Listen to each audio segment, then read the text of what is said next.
Big Xbox exclusive looks to be coming to PS4 and PS5. It looks like a big Xbox console exclusive is set to come to the PS4 and PS5 possibly as early as later this year. One of the most popular console exclusives on Xbox is a game not even made by Xbox itself. When you think of recent Xbox exclusives, you think of games like Halo Infinite, Forza Horizon 5, or Pentiment. What you don't think of is Valheim, partially because when it came out it was PC only, and during its absolute peak in popularity, it was a PC only game. That said, earlier this month it came to Xbox One, Xbox Series S, and Xbox Series X, making it one of Xbox's biggest exclusives. That said, it doesn't look like Xbox locked down this console exclusivity for long. According to the fine print of an official email from Microsoft, which was sent out to Xbox Game Pass subscribers, Xbox's exclusivity will end in 6 months, which is to say, it will expire on August 14th. This doesn't mean the game will immediately come to other consoles after this, but it could. From August 14th on, the game can come to not just PS4 and PS5, but hypothetically Nintendo Switch as well. So far, no other console releases have been talked about by developer Iron Gate Studio or publisher Coffee Stain Publishing, but that's because the exclusivity period is active. For those unfamiliar with the game, Valheim is a survival sandbox game that is technically not out yet and currently in early access. When it will leave early access, we don't know, but the fact it's not hit 1.0 yet hasn't hindered its popularity. Within a month of its initial release on February 2, 2021, it amassed over 5 million copies sold, which is especially impressive considering the game had next to no pre-release buzz and released on only one platform. Valheim is a brutal exploration and survival game for 1 to 10 players set in a procedurally generated world inspired by Norse mythology, reads an official elevator pitch of the game.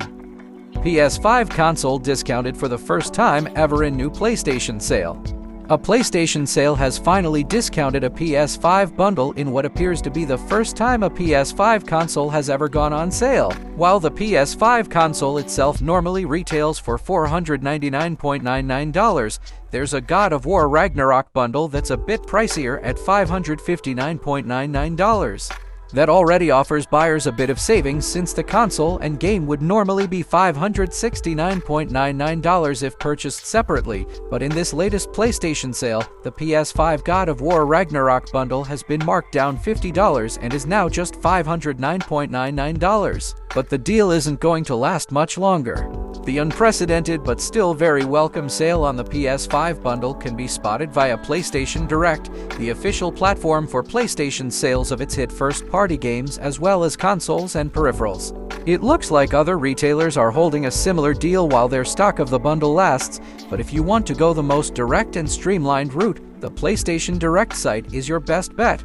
Even with this discount in mind, buying the bundle is still more expensive than buying the base console itself, but if you're needing a PS5 and haven't played God of War Ragnarok yet, getting that game for basically just $10 on top of the console itself is a steal, seeing how God of War Ragnarok is too new to go on sale by itself. If you're still looking for a lower price, there's a different bundle that comes with the game and the digital edition of the PS5 for $459.99, though that's the price it always is, so you're not really getting a deal this time if that's important to you. Why this PS5 deal is happening now as opposed to any other time is anyone's guess, but it's a welcome sight for those who are still hunting for a new console. It also marks a stark difference from what the search for PS5 consoles looked like in the past. Mario games on Nintendo Switch get another massive sale.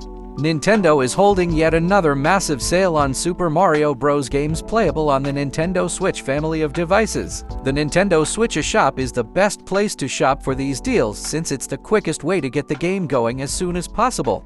But other retailers have also gotten in on the sales in celebration of Mario Day from earlier in the month. This second wave of Mario-themed deals just so happens to conveniently run from now until April 7th. Which is when the Super Mario Bros. Movie was first supposed to come to theaters before the movie's release date was moved up 2 days. Unfortunately, for those who might be looking for more deals in this one that weren't found in the first wave of sales, there aren't quite as many games included in Wave 2. In fact, many of the games that were included in Wave 1 are repeats in Wave 2, with fewer games overall included in this latest selection. Considering how seldomly Nintendo games actually go on sale, sales on first-party games like Mario are particularly uncommon. These deals are still worthwhile for those who might not own some of these yet or were holding off during Wave 1 to see what was coming next. In this week's sale, a total of 6 different games are discounted, and they're all strictly Mario-related. That means no Donkey Kong games, nor are there any Yoshi games included in this sale. But again, some of them are still worth perusing. You can find the games on sale this time listed out below, along with their discounted prices and direct links for where you can buy them. Mario Kart 8 Deluxe will be $39.99. Mario Kart 8 Deluxe Bundle Game Plus Booster Course Pass will be $39.99. Super Mario Odyssey will be $39.99. New Super Mario Bros. U Deluxe will be $39.99. Super Mario Maker 2 will be $39.99. And Super Mario World 3D Plus Bowser's Fury will be $39.99. Nintendo Insider leaks new Luigi's Mansion. Recently, a rumor claiming that Next Level Games is working with Nintendo on a remaster of F-Zero GX made the rounds. According to a well-known Nintendo insider, this isn't true. The Canadian developer is best known for its work on the Mario Strikers series and the Luigi's Mansion series. Most recently, this work has produced the likes of Luigi's Mansion 3 and Mario Strikers Battle League. So, when its name was attached to a remaster of F-Zero GX, it surprised by many, but according to Zippo, that's because it's not true. Zippo claims that Next Level Games is currently working on 3 projects. What all 3 of these projects are, Zippo doesn't say, but one is called out. According to Zippo, a follow-up to Luigi's Mansion 3 is in the works. Whether this game is Luigi's Mansion 4 or a spin-off, the insider doesn't say. For those that don't know, Luigi's Mansion debuted back in 2001 with a GameCube game of the same name. Then in 2013, Luigi's Mansion Dark Moon was released on Nintendo 3DS. This is when Next Level Games jumped on board. And then in 2019, Luigi's Mansion 3 was released, the most recent entry in the series. As of December 2022, the game has sold nearly 13 million copies. An impressive return for a more niche release, so a follow-up makes sense. The game also reviewed well, earning an 86 on Metacritic. Luigi's Mansion 3 is a magical return to the franchise which newcomers and old-school fans will delight in, reads a snippet from our review of Luigi's Mansion 3. Filled with adventure and spooks, the sequel brings back what fans loved about the series' first game. Luigi has never felt more loved in a game before. Even when he's been put through 7 layers of ghostly hell, and fans will enjoy the game even in its most frustrating moments. As always, take this rumor with a grain of salt. While Zippo has proven reliable in the past, it doesn't negate the fact that everything here is unofficial and even if it's accurate, subject to change.